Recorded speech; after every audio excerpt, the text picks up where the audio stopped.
Pour des raisons de cohérence de programme, puisque nous étions dans la science et les implications philosophiques de la science, nous allons d'abord entendre donc le prix Nobel de médecine Luc Montagnier, puis l'ambassadeur de l'Inde, puis la table ronde interreligieuse. Alors, pourquoi Luc Montagnier? Eh bien parce que si vous avez peut-être vu sur la 5 ce très beau film, on a retrouvé la mémoire de l'eau.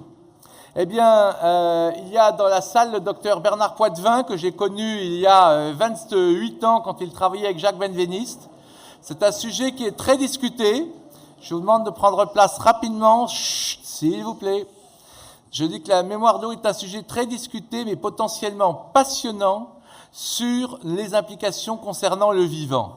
Or, dans ce colloque, nous avons eu des visions différentes du vivant, de l'univers, de la matière et de la conscience. Et donc, c'est pourquoi c'est une grande opportunité, puisque le prix Nobel Luc Montagnier nous a fait l'honneur d'assister à cette journée. Nous lui avons demandé donc de faire une brève intervention sur justement ces travaux en cours et en quoi ça peut changer notre perception de la vie. Donc, nous le remercions beaucoup et nous l'applaudissons pour être avec nous. Merci Jean. Je voudrais d'abord dire que ces recherches s'inscrivent dans une vision moderne que vous connaissez ici, mais pas toujours dans la biologie. C'est-à-dire que l'univers n'est pas seulement fait de matière, mais essentiellement d'énergie. Et que donc il y a bien sûr la connaissance physique de la dualité onde-particule, mais ceci n'est pas capté par les biologistes moléculaires à l'heure actuelle, qui s'arrêtent aux constructions moléculaires sans aller en dessous. Et donc, je pense qu'effectivement, ce que nous essayons de faire actuellement, c'est d'essayer de percer dans ce domaine, qui est le fait qu'il y a des radiations électromagnétiques qui accompagnent les molécules du vivant. Alors, il faut savoir également que nous utilisons ces ondes pour la communication à l'heure actuelle d'une façon fantastique. Et donc, que notre planète, l'écorce de notre planète, en tout cas là où nous vivons, est remplie maintenant d'un bruit de fond électromagnétique très important qui peut avoir des effets sur notre santé. Et on sait qu'il y a déjà un certain nombre de personnes qui sont électrosensibles et qui ne supportent pas ces radiations.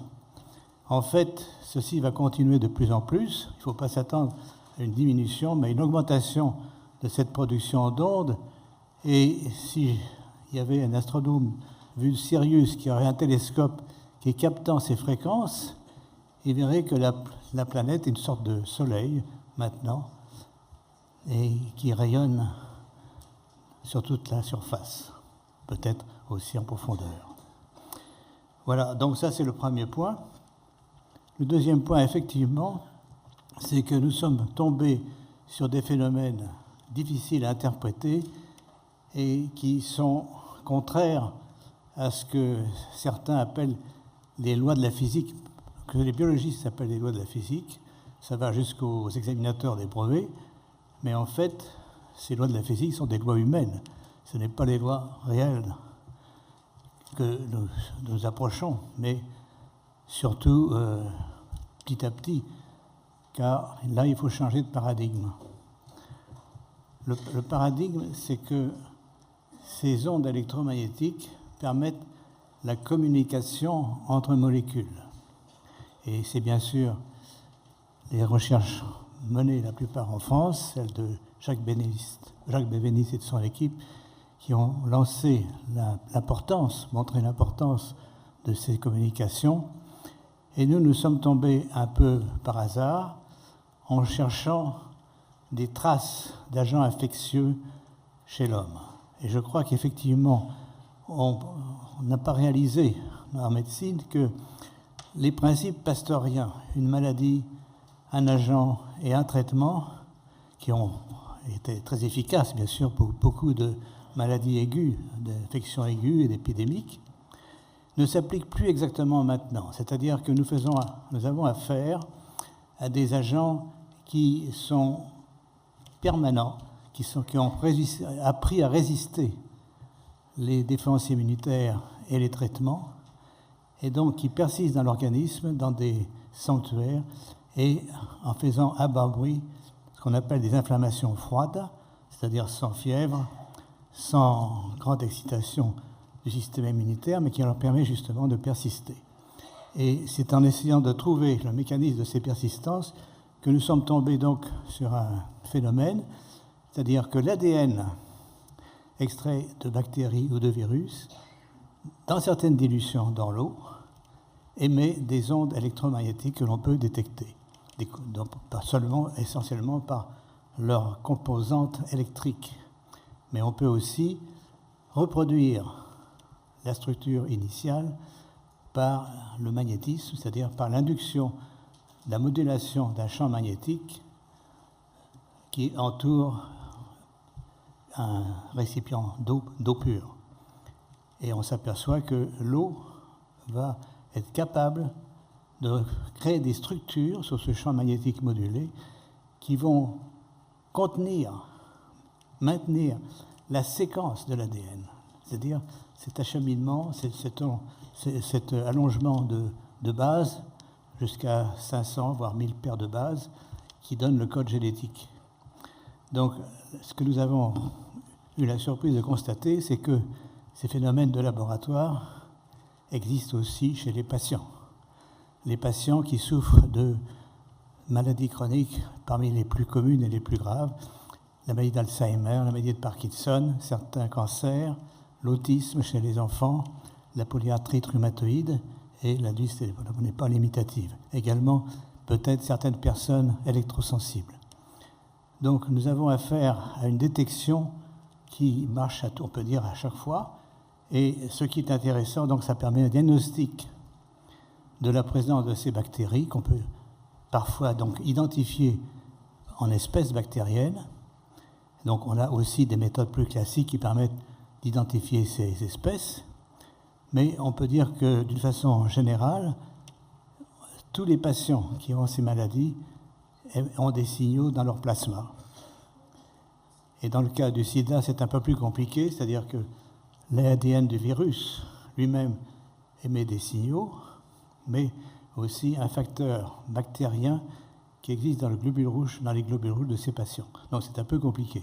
Mais enfin, ce qu'on peut dire, là ce n'est pas bien sûr un exposé technique, ce qu'on peut dire, c'est que grâce à cette nouvelle technologie de détection des ondes électromagnétiques nouvelles émises par ces ADN de bactéries et de virus, on peut probablement traiter d'une façon nouvelle toutes ces maladies chroniques et surtout à leur phase précoce et donc en les prévenant de leur évolution vers une phase irréversible.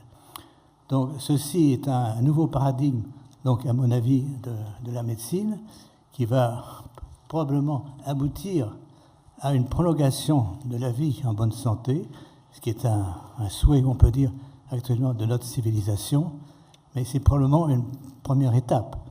Et je pense que la recherche ne va pas s'arrêter là et que cette nouvelle technologie, ce nouveau concept, ce nouveau paradigme vont avoir beaucoup d'effets dans notre évolution dans les prochaines décennies. Voilà ce que je voulais vous dire.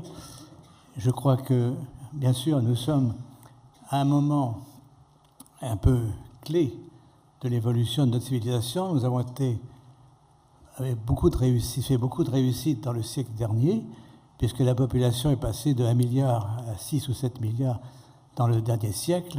Et je crois que cela pose des problèmes, bien sûr, pour toute notre civilisation. Mais il ne faut pas oublier que, comme nous l'avons entendu aujourd'hui, nous ne sommes probablement pas seuls dans l'univers.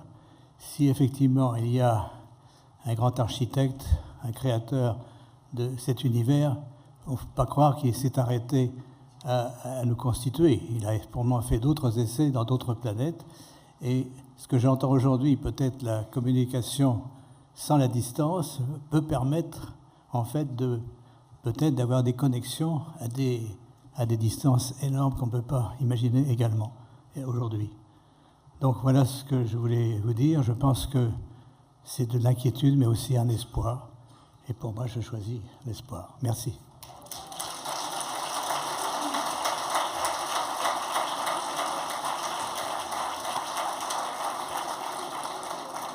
Un grand merci à Luc Montagnier pour ce trop bref. On aurait aimé l'écouter pendant longtemps, mais comme vous le savez, le programme est très chargé. Ce qu'il a dit est très important à 2 titres. Une vision non réductionniste du vivant. Avant, on avait un virus égale une maladie. Il vous a parlé de cofacteurs, il vous a parlé de choses qui favorisent, si vous voulez, la maladie, ça va être beaucoup plus complexe. De même qu'avant, on disait, voilà, on aura décrypté le génome humain, on aura tout compris de l'homme. On est loin d'avoir tout compris de l'homme, voyez. Et la deuxième chose, c'est ces fameuses interactions dont il a parlé, qui nous rappellent la non-localité, dont on a beaucoup parlé ce matin avec Emmanuel Ransford et avec également Mario Burgard au niveau de la conscience. Donc maintenant, nous allons switcher. Mais c'est toujours le lien entre science et connaissance. Dans Switcher, nous avons eu donc des scientifiques qui nous ont parlé toute la journée. Maintenant, on va voir le regard de traditions religieuses sur justement ce que les scientifiques nous ont dit et comment ces traditions elles-mêmes se relient à l'univers.